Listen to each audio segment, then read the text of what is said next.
Hello friends, welcome back to my channel. வாழ்க்கையில் உங்களுக்கு ஒரு ஐடென்டிட்டியை க்ரியேட் பண்ணணுன்னா என்ன செய்யணுன்னு தான் இந்த வீடியோவில் பார்க்க போகிறோம். பிடிச்சிருந்தா ஃபாலோ பண்ணிக்கோங்க. நிறைய பேர் சொல்லுவாங்க, நீ நல்லா படித்து நல்ல ஒரு பொசிஷனுக்கு போ.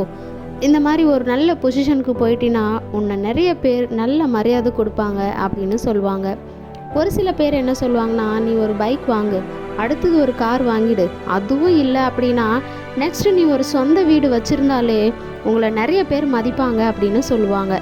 இதெல்லாம் ஒரு மனுஷனுக்கு தேவைதாங்க. ஆனால் இதை விட ஒரு முக்கியமான விஷயம் நம்ம லைஃப்பில் தேவை. என்னன்னு கேட்குறீங்களா? அதுதாங்க self respect. So self respect is the most important thing in our life நான் சொல்லுவேன். உங்களை நீங்களே மதிச்சிங்க அப்படின்னா என்ன பெருசாக ஆகிட போகுது அப்படின்னு ஒரு சிலர் யோசிக்கலாம்.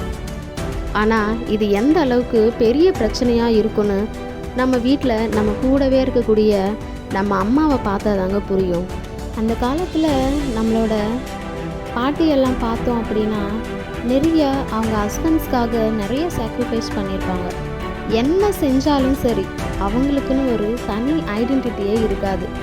என்ன தான் சாக்ரிஃபைஸ் பண்ணாலும் இவங்க தான் அப்படின்ட்டு ஒரு ஐடென்டிட்டியே இருக்காது.